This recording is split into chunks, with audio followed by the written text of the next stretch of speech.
I'm actually disappointed that you recognized me. I thought the shades would disguise me and you wouldn't know who I was. You need to have a wig on, and then people won't recognize a thing about you. Yep. A wig and pointy ears. I thought that was a pretty good disguise, man. It took me 4 hours to think of. You need the nose and the mustache. That one, it's a classic. Shit. So many thumbnails have that on it. It's great. I love the meme of like Barad-dûr with the Eye of Sauron. Yes, and it's got a mustache. Gary, when you showed that in your video, I just cracked up. Legion of Memers answered the call. They did. That was hilarious. It's only a day old, and already the memes are great. It's one of the most mimetic shows. I mean, no matter how bad it is, the memes make it worth it. Some of the comments are just glorious, and this is on their own video as well. Like, but they were all of them deceived, for another wig was made. My favorite one was the wig is treacherous; it will not hold you to your word. The internet has answered the call, right? When it comes to making fun of this, it's not going to reach the precipice of like what we saw for the first one, the first teaser trailer that got like 2 million dislikes or something like that on YouTube. I don't think we're going to get there, but I think it's well on its way to at least 500,000, if not more. Well, I was going to take a quick look at this actually and see what it's currently sitting at. Hold on, let's see if I can bring it up. I saw one tweet celebrating that he did look completely different, that they'd done such a great job. And it had like 600, 700 likes. And I was like, how did that even happen? And I looked at all the replies, which were like, this is a funny tweet. This is a good tweet. Like, yeah, this is very ironic. And I was like, oh, that poor poster probably was like, yeah. Good one. Right? I did like the comment as well. Elves. Oh no, Halbrand is actually Sauron. How he puts on a wig and pointy ears. Elves. Where did he go? Must have been the wind. But yeah, just for your information, the teaser trailer is currently sitting at 75,000 upvotes and 380,000 downvotes. So, as Ryan said, it's well on its way to 500,000 downvotes. Oh yeah, it's safe to say Rings of Power is very much beloved, and everyone's excited. And this was a very good choice by Amazon. I mean, it's not often you can just say in advance like that show is cooked, but this one is. I mean, if you were their like community manager, you'd be like, "Guys, this is bad." Do you see? Have you seen all the hidden replies and everything on every tweet they have about it? It's even the lightest criticism, they're hiding the replies. Yes, and of course all the porn bots as well. You know that you see that all the time on Twitter nowadays too. But wigs in bio, yeah. Yeah. Sorry, bad joke. No, they blocked the quartering, right? They haven't blocked me, so I haven't done enough yet. I'll try harder, but yeah, they're blocking people. Just on you don't really talk about Rings of Power that much, do you, Gary? Why would they block you? No, not really. Yeah, makes sense. Just to what you guys are saying, that it's pretty safe to bet that this is going to be a dumpster fire, like already. The trailer shows it. I can't believe how generic that was and how many things they were copying from other works and stuff. They don't have any creativity. And then some of the lines just in the dialogue that were showing in throughout the trailer, it's going to be awful. The same creative people are on board making this. Yeah. Well, hey, no, it's all women directing. But did you see the behind the scenes with Celebrimbor when it confirms that like Anatar is going to come back in his clever disguise and the acting performance that he's all, we have an unexpected visitor. Whatever could this mean? What could this mean? And then they show Sauron. It's so bad. I don't think I've ever seen a show where characters are so proudly retarded, but the show. Have you seen Ahsoka? Well, they seemed like they had a little bit of shame to them, but like these guys, they really think that they're smart, and like these have been built up through Tolkien's lore as some of the most brilliant minds of their age. You know, Celebrimbor, the master metalsmith who can forge rings of power. Doesn't understand what an alloy is. I mean, all of the dialogue and things, the writers really do think that they're clever too. The fucking ship floating, the rock sinking, that thing. The very first introduction we have of Halbrand, everyone's like, well, obviously that's Sauron. It's not clever. It's not interesting. It is the dumbest shit possible, but they think they're really smart. Yeah, that's the key. It's this whole skin suit. They're trying to have the veneer of something greater. And again, Ryan, you're absolutely right. The line about, the boats where, why does a boat float and a rock sink? They want to sound like it's Tolkienian, prose, yet they do not have the talent at all to even come close to it. And it's just retarded gobbledygook. Like, I've excised most of it from my memory because it's so forgettable. But I do remember being astounded time and time again at how bad so much of the dialogue was in that show. It was amazing. I think the one that I found like the most tortured metaphor in the whole show was when Gil-galad is giving his speech that Elrond wrote for him, and it's like the corpse of our vanquished enemies is like a spring rain washing across the bones of a spoiled carcass. Like, what the fuck is even that? It's just so painful to listen to. Like, did none of the actors just say, what the fuck am I saying here? No human or elf or dwarf or all the tongues of men and dwarves would ever say such a thing. It's ludicrous.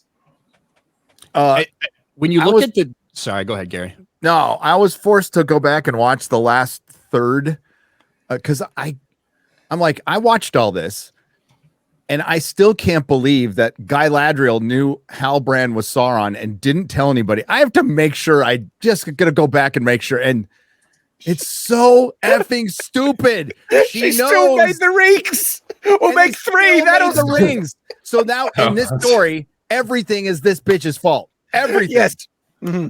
I mean, even Sauron being evil is her fault. He wanted to give it up, and she, because she was power hungry and everything, convinces him to go with. Did I ever show you the recut or the redubbed version of that scene about boats floating and rocks sinking? I must have shared it. I don't know. See it again. No. Well, I'll see how much I can do before I get copyright struck. Sinky because they look downwards to darkness. Boats float because they look up at shiny sky. Do you get it?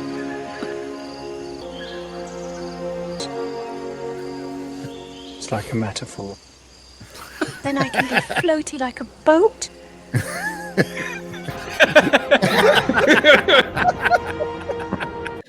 That would be better. That would have been better. I love the part where he says rocks are sinky. And boats are floaty. You just wanted to be honest and just go like, you know what, scratch all that. I'm gonna go write something. I got nothing for you. Okay, you're on your own, little shit. What I love but that's the reality. If you break down what information they're actually conveying in the dialogue, what they're actually saying, it's retarded. This is nonsense, but they're trying to hide it behind, I'm going to pretend and sound like I'm intelligent, and I'm going to say it like this, like I'm saying something profound. And that means, if you don't understand it, it's because what I'm saying is so wise and deep. It's just beyond your comprehension. They're trying to pull the wool over people. Well, does an audience member, you're like, is he about to talk about like density or buoyancy? Or you're like, no, metaphor. You're like, metaphor. Yeah. I think it's funny too, with obviously the House of the Dragon trailer release right next to it. Just the differences in the trailers. The House of the Dragon trailer, it's so like spot on. Hey, this is what this season is going to be about. Like laying it out, different people's motivations and reasons, and foreshadowing different fights we might have. Rings of Power is just nothing. It's just like paint against a wall. I think that was my big takeaway from this teaser, in that it shows you essentially nothing. It's doing its absolute best to show nothing that people could mock, because I guess they knew what people were primed for when this thing came out, and they tried to make it just the most bland, generic, like show a bunch of landscape shots, show a bunch of characters looking concerned about things, show a few bits of generic dialogue like, evil has returned, or prepare yourselves for battle. Just nothing that can really be memed on. I'd still, the internet found a way, because they had that fucking Sauron wig thing. It also had nothing of substance, especially when they cut to those shots where it was like scene, cut, right? And most of it was lacking context and just like, be excited by random person screaming, and look, there's this and there's that, where the contrast of the House of Dragons trailer was really interesting because they did that as well, except the quick cuts that they were showing had context and reference to what the trailer was actually trying to convey. Like there's a line in the House of Dragons trailer where it says there's another way to wage a war or something like that. And then it shows money being exchanged in hands and other different machinations going on, where the quick cuts had direct reference to what was being said and conveyed. It was actually conveying story, whereas the Rings of Power one, it was just vapid, pointless nonsense. Yeah. Again, it shows the competence and talent behind, these projects and, how these are actually being made. Well, if you look at the behind the scenes video, which got ratioed as well, they really wanted to make sure that you knew it was darker. So, the only interview we got was that one director was saying it's going to be darker this year. And then they, in four various I thought ways. they meant the casting. Sorry. That too. I even went into that in my video, but a little bit. Sorry, Gary. When you pointed out X-Ray Girl in the thing, I cracked up. It's like I didn't notice that. I was like, oh, okay. No.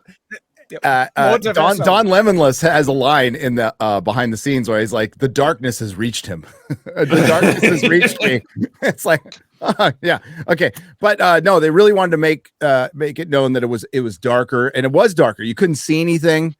And then the quick cuts, you're right, had no freaking context. It looked rushed. It absolutely looked rushed to me. And the House of the Dragon one, the only rushed thing about is they just mentioned war.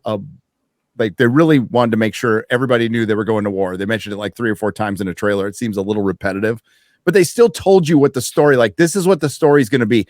I have no idea what they're going to do in the Rings of Power season 2, other than like rape more lore. But it looks like they're going to try to fix some things retroactively, which is going to make it so much worse. It's going to be kind of funny. But as I've said before, you don't have to know anything about Tolkien. You watch that show. It's just a dog shit show. It's just a crappy show. What? There's nothing funnier than should I say? The only thing funnier than watching idiots go down the wrong path is watching them desperately try to backtrack and put things right and make it even worse. Like that's what we're going to see, I think. But yeah, talking about things like just out of context, like the random shot of the fucking Venom symbiote just like squelching its way up the mountainside. Like, what are we supposed to draw from that? Like, it's a bad looking thing, I guess. Crossover evil time, monster. I guess. Be like, aren't you intrigued by evil, weird monsters? No, we see a lot of that. Why should we care? They did something similar with the Balrog in the trailer for the first one. That was their sort of, look, there's going to be a monster, and there's no monster, there's no Balrog, there was no payoff for that. And I don't know, maybe there'll be something similar. Will Venom make an appearance in the second season? Or is I hope so. I suspect if I were to guess, I would say that Venom has something to do with that black shit that was appearing on the leaves in Eregion. But other than that, I have no idea what he's doing in that MCU Rings of Power universe crossover. Or sorry, Spider-Man universe crossover. It just reeks of a producer, like a retarded producer note. So the black splooge is supposed to represent darkness creeping into the world, instead of like showing like leaves falling, slight decay. We're gonna show. We need a goo. Because doesn't mithril like retract it or whatever? Mithril. Yes. So we need to now make something that will fight it off, and we'll have it be mithril. And let's show the origin of a metal. It's so dumb as well, because mithril's not magical in the world of Tolkien. It's literally just a metal. You can work it into really good weapons and armor and stuff, and that's it. It doesn't like fight off evil. It doesn't like preserve the magic of the elves or anything like that. It's just a metal. It's no different from iron. You can smoke it and get high. No, it's not like that. But Celebrimbor would probably think it's magical. He doesn't even know what an alloy is, so he'd be like, "Whoa, what is this incredible magic?"